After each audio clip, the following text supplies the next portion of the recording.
আমি প্রতিদিনই চেষ্টা করি যে পুরনো কিছু জিনিস দিয়ে নতুন কিছু করে নেওয়ার। হ্যালো বন্ধুরা, কেমন আছো তোমরা সবাই? আশা করি প্রতিদিনের মতন তোমরা খুব ভালো আছো। আজকে দেখো আমি যে আইডিয়াটা শেয়ার করব সেটার জন্য আমি পুরনো ক্যারি ব্যাগ নিয়ে নিয়েছি, আর একটা পুরনো দুপাট্টা নিয়েছি, আর কিছু কাটা কাপড় নিয়েছি। তো কিভাবে করব, তো আজকে আমি তোমাদের সাথে শেয়ার করব এই সুন্দর ব্যাগটা। তো এটা বানাতে বেশিক্ষণ সময়ও লাগেনি, আর এতে করতে কোনো খরচা হয় না। তো দেখো কিভাবে বানাচ্ছি পুরোটাই তোমাদের সাথে শেয়ার করব। আশা করব আজকের ভিডিওটা তোমাদের খুব ইন্টারেস্টিং লাগবে। তো চলো কিভাবে বানালাম সম্পূর্ণটা তোমাদের সাথে শেয়ার করে দিই। তো এই রকমের আইডিয়া তোমরা যদি আরো পেতে চাও তাহলে চ্যানেলটাকে লাইক করো আর সাবস্ক্রাইব করে আমার পাশে থেকে যাও। তো দেখো আমি এখানে একটা পুরনো ক্যারি ব্যাগ নিয়ে নিয়েছি, মিডিয়াম সাইজের ক্যারি ব্যাগ নিয়েছি। আর প্রথমে ক্যারি ব্যাগটা দুপাশ দিয়ে দেখো আমি কেটে দিচ্ছি। তো এটা কেটে এটাকে খুলে নিতে হবে যাতে এটা দুটো পার্ট আলাদা হয়ে যায়। তো দেখো এইভাবে আমি দুটো পার্টকে আলাদা করে নিচ্ছি। তো এরকমের ক্যারি ব্যাগ দেখো আমাদের প্রত্যেকের ঘরেই থাকে। আর এই রকমের দেখো কাটা কাপড় আমি অনেক ডিআইওয়াই করি, তার জন্য এই রকমের কাপড় থাকে, ওইগুলো আমি ইউজ করি। তো এই রকমের কাটা কাপড় আমি নিয়ে নিয়েছি বিভিন্ন রঙের। আর কিভাবে এটাকে অ্যারেঞ্জ করছি তোমরা স্ক্রিনে দেখে নাও, তাহলে বুঝতে পারবে। তো আমি এইভাবে করেছি। তো চলো তোমাদেরকে কিভাবে করলাম সম্পূর্ণটা তোমাদেরকে মেশিনে দেখিয়ে দিই। তো এইটা আমার একটা পার্ট রেডি হয়ে গেছে। এইভাবেই দেখো আমাকে অপর পার্টটাও রেডি করতে হবে। তো এখানটা একটু মন দিয়ে দেখো এটা কিভাবে করছি। আমি সম্পূর্ণটা তোমাদের সাথে খুব ইজি ওয়েতে শেয়ার করি, আর পুরোটাই আমি তোমাদেরকে দেখিয়ে দিই যাতে তোমাদের কোনো করতে অসুবিধা না হয়। তো দেখো কিভাবে করছি। এইভাবে দেখো আমি একটা কাপড়কে জয়েন করলাম, দিয়ে অপর পাশটা এরকম করে খুলে দিলাম। আবার একটা কাপড় নেব, সেটা আমি এইভাবে জয়েন করব, দিয়ে আবার খুলে দেব। এইভাবে দেখো পুরো কাপড়টাই আমি এরকম করে কমপ্লিট করে নিলাম। তো দেখো এটা প্রথমে যতটা ছোট বড় থাকবে এরকমই থাকতে দেবে, পরে এটার চারপাশটা আমাকে সেলাই করে নিতে হবে, তাহলে এটা পুরো ফিক্স হয়ে যাবে কাপড়টা। তো দেখো এখানে নিচটাও দেখো এরকম করে আরেকটা ছোট্ট কাপড় নিয়ে আমি এখানে জয়েন করে দেবো। খুব সহজ, কিন্তু দেখতে খুব ভালো লাগে। তোমরা কিন্তু এটা ট্রাই করে দেখতে পারো। তো এইরকম আমার কাছে দুটো পিস চলে এলো। এখন এটাকে কি করব, দেখো সেম মেজারমেন্টেরই আমি দুটো অ্যাটাচ করে নিয়েছি। তারপরে এখান থেকে আমি যে এক্সট্রা কাপড়গুলো আছে ওগুলোকে কেটে বাদ দিয়ে দেবো। তো এখানে বেস থাকার জন্য আমার ইজি হচ্ছে এই আউটলাইনার গুলো কেটে দেওয়ার। তো দেখো সব আউটলাইন কেটে রেডি করে দিচ্ছি। এরপরে এটাকে শেপ দিতে হবে। তো আমি এখানে এরকম একটা নর্মাল শেপ দিচ্ছি। তো তোমরা তোমাদের ইচ্ছে মতন কিন্তু এটা শেপটা দিয়ে নিতে পারো। তো আমি দেখো কিভাবে করছি, জাস্ট খালি এরকম করে একটু গোল করে দিলাম। আর একটু টেরা বেঁকা হলে ওটাকে কিন্তু ম্যানেজ করা যাবে। প্রথমে দেখো এরকম করে কেটে দেখে নেবে যে এটা ঠিক হয়েছে কিনা। যদি তোমাদের মনে হয় যে আর একটু গোল করতে হবে, তো আবার একটু দাগ দিয়ে এই জায়গাটার থেকে কাট দিতে হবে যাতে এটা একটু রাউন্ড শেপ আসে। তো এইভাবেই একটু চেক করে আমাকে এটা কেটে নিতে হবে। তো দেখো আমি এর অপর পাশটাও ঠিক এইভাবেই কাটবো। তো এক পাশটা যেরকম করে কেটেছিলাম তার উপরে কাপড়টা এরকম করে রেখে দেবো, তাতে একটা শেপ আমি পেয়ে যাচ্ছি।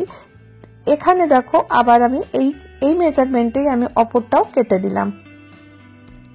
তাহলে কি হবে, এই দুটোর মেজারমেন্ট কিন্তু একদম ঠিক হবে। আর উপরেরটাতেও আমি এইভাবে কাপ করে নেব। উপরেরটা কিন্তু খুব একটা বেশি করব না, তোমরা স্ক্রিনে দেখতে পাচ্ছ কতটা আমি কাটলাম।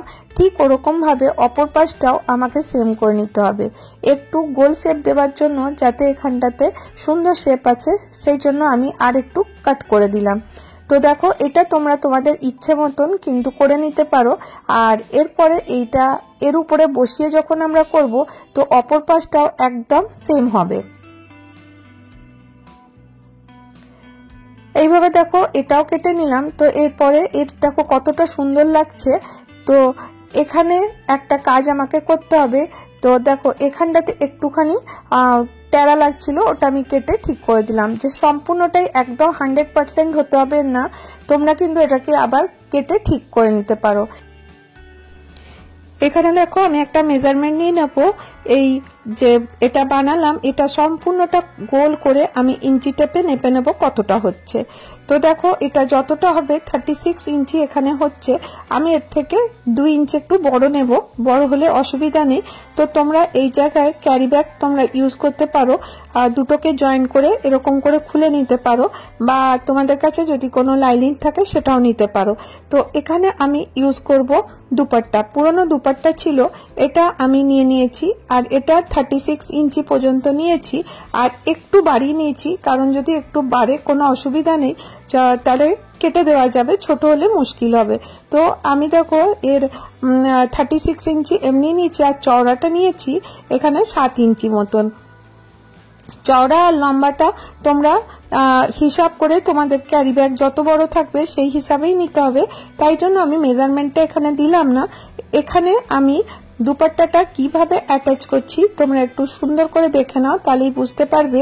খুব ইজি, আমি খালি এরকম করে এর মধ্যে দিতে থাকবো, একটু একটু করে কাপড় দেব, আর এতে যাতে একটা ফ্রিল আসে, তো একটু করে দিতে থাকবো, একটু করে সেলাই করতে থাকবো, এইভাবে সম্পূর্ণটা করে নিতে হবে।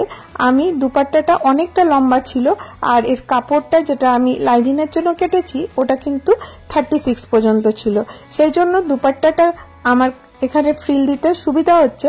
দুপাট্টাটা কিন্তু তোমরা 36 ইঞ্চি পর্যন্ত কাটবে না, দুপাট্টাটা যত লম্বা হয় ততটাই ভালো, তোমরা এমনি ফ্রিল দিতে থাকবে, আর এক্সট্রা যদি হয়ে যায় তখন তোমরা ওটা কেটে বাদ দিয়ে দিতে পারো। তো আমি এরই মধ্যে অ্যাডজাস্ট করে দিলাম পুরোটা। তো এটা সম্পূর্ণটা রেডি হয়ে গেছে, এখানে ফ্রিলটা তো কমপ্লিট করে দিলাম, এই অপর পাশটাকেও আমাকে এইভাবে সেলাই করতে হবে। কিভাবে করব তোমরা একটু দেখে নাও। এরকম করে মেশিনে রেখে দেব, রেখে জাস্ট খালি যেরকম ওই পাশে ফ্রিলটা আমি একটু একটু করে মেশিনের মধ্যে দিতে গেছি, এইরকম করেই এই ফ্রিলটাও আমি অপোজিট সাইডে এরকম করে দিতে থাকবো। একটু করে দেব, একটু করে মেশিন চালাবো, এইভাবে দেখো সম্পূর্ণ ফ্রিলটা আমাকে কমপ্লিট করতে হবে। আর এটা খুবই সহজ করা, একটুখানি মন দিয়ে করতে হবে, তাহলেই এটা কমপ্লিট হয়ে যাবে। তো দেখো সম্পূর্ণটা আমি এইভাবেই করে নিলাম, আর লাস্টের দিকটাও আমি সম্পূর্ণটা এরকম করে সেলাই করে কমপ্লিট করে নেব।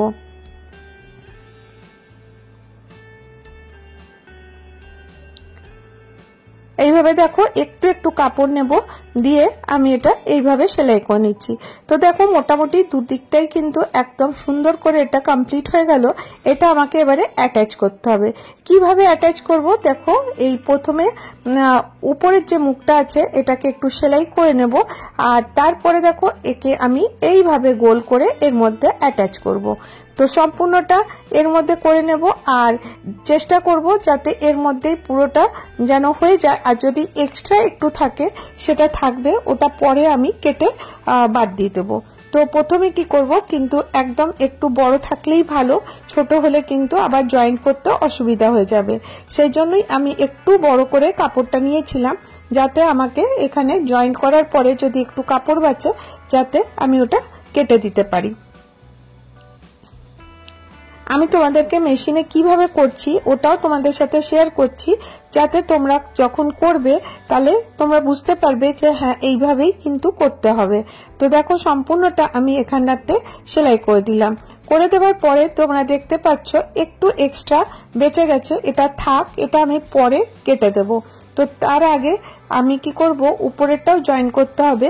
তো দেখো এখানটার থেকে এটা একটু রেখে আমি এটাকে কাট করে দিচ্ছি। এখানে এবারে উপরেরটা কিভাবে জয়েন করব তো তোমাদের সাথে শেয়ার করি।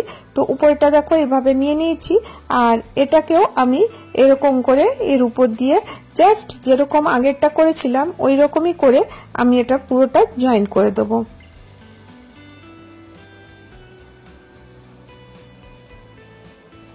এটা যখন তোমরা করবে খুব ইজি, তোমরা যখন করতে থাকবে তখন দেখবে যে খুব সহজেই কিন্তু হয়ে যাচ্ছে। তো মেজারমেন্টটা যদি তোমরা ঠিক রাখো তাহলে কিন্তু একদম পারফেক্ট এই রকমের ব্যাগ তোমরা রেডি করতে পারো। আর দেখো প্রত্যেকটা জিনিস কিন্তু ওয়েস্ট জিনিস, যেগুলো আমাদের কোনো কাজে আসে না, সেইগুলোই আমি কিন্তু ইউজ করার চেষ্টা করি। তো দেখো এরকম করে এটা আমার কমপ্লিট হয়ে গেল। এখানে আমি কোনো জিপ ইউজ করব না, আর এখানে যে এক্সট্রা সুতোগুলো থাকবে সেগুলো কেটে বাদ দিয়ে দেবো। এবার এটাকে আমি সোজা করে নিচ্ছি। সোজা করে নেওয়ার পরে দেখো কতটা সুন্দর লাগছে। তো বোঝাই যাচ্ছে না এটা পুরনো মানে কাপড় দিয়ে বা টুকরো কোনো কাপড় দিয়ে এটা করা হয়েছে। এর ফিনিশিং কিন্তু খুব সুন্দর আসবে, তোমরা একবার করে ট্রাই করে দেখতে পারো। এখানে হ্যান্ডেল বানাবার জন্য আমি ঠিক এরকমেরই যে দুপাট্টা ছিল ওরই আমি হ্যান্ডেল বানিয়ে নিয়েছি, কারণ এর ম্যাচিং হবে। সেই জন্য হ্যান্ডেলটা তোমরা তোমাদের ইচ্ছা মতন ছোট বড় দিতে পারো। আর সেম সেম করে আমি দুটো হ্যান্ডেল বানিয়ে নিয়েছি। আর এইভাবে আমি যে মেজারমেন্টটা যে ব্যাগটার এই যে কোনাটা এখানটা একটা সেলাই দিয়ে দেবো, আর অপর পাশে এখানটা যেখানটা জয়েন্ট করেছিলাম এখানটাতে একটা সেলাই করে দেবো। তো দেখো আমার হ্যান্ডেল কিন্তু অ্যাটাচ হয়ে যাবে।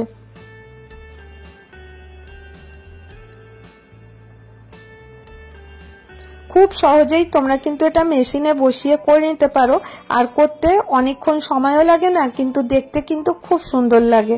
তো তোমরা বিভিন্ন কালারের বানাতে পারো, বিভিন্ন শেপের বানাতে পারো, যেটা তোমাদের পছন্দ, সার্কেল, ওভাল, যে কোনো শেপের তোমরা কিন্তু এটা করে নিতে পারো।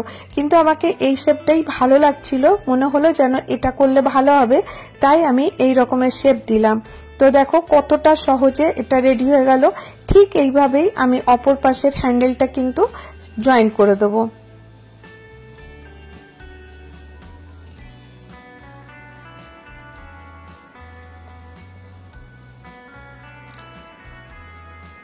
এটা আমি ভেতর থেকে জয়েন করছি যাতে উপরে সেলাইটা বোঝা না যায়। তো এইভাবে দেখো দুটো হ্যান্ডেল দুপাশে আমি জয়েন করে দিলাম।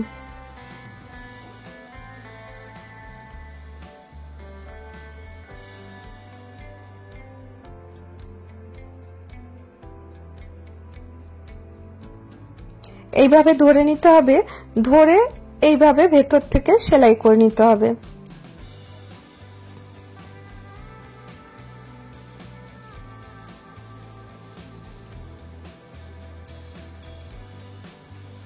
দেখো এটা কমপ্লিট হয়ে গেল। আমি তো বললাম তোমাদেরকে এখানে কোনো আমি জিপ আজকে তোমাদেরকে ইউজ করে দেখাচ্ছি না আজকে। তো এখানে তোমরা টিপ বোতামও ইউজ করতে পারো, বা ভেলক্রো থাকলে ওটাও তোমরা ইউজ করতে পারো। এটা কিন্তু লাগাতে খুব সহজ হয়। দু টুকরো আমি দেখো ভেলক্রো নিয়ে নিয়েছি। এবারে এখানে আমি এটাকে অ্যাটাচ করে দেবো। তোমরা গ্লুগান দিয়ে এখানে স্টিক করে দিতে পারো, বা আমি এখানে ছুঁচসুতো ইউজ করব এটাকে সেলাই করার জন্য। ছুঁচসুতো দিয়ে যদি করি এটা কিন্তু অনেকটা মজবুত হবে।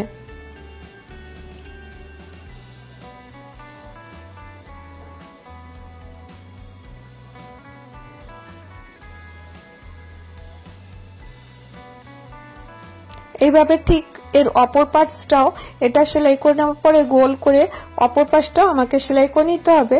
তো দেখো কত ইজিলি তোমরা এই ব্যাগটা বানিয়ে নিতে পারো। লুক ওয়াইজ কিন্তু দেখতে খুব সুন্দর হবে। আর এরকম তোমরা মার্কেটে নিয়ে যেতে পারো, ছোট মোটো জিনিসপত্র এর মধ্যে রাখতে পারো।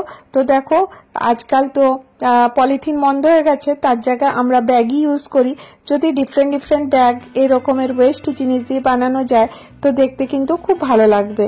তো কেমন লাগলো তোমাদেরকে আজকের আইডিয়াটা জানাতে ভুলো না। আর যদি তোমাদেরকে ভিডিও তোমরা দেখতে দেখতে এত দূর এসে গেছো, ভিডিওর কোনো একটু অংশ তোমাদের ভালো লেগে থাকে, তাহলে অবশ্যই একটা করে লাইক করে দিও। আর অনেক ভালো লাগলে চ্যানেলটাকে সাবস্ক্রাইব করে নিও। ভালো থেকো, সুস্থ থেকো, আবার দেখা হবে নেক্সট ভিডিওতে। Bye bye.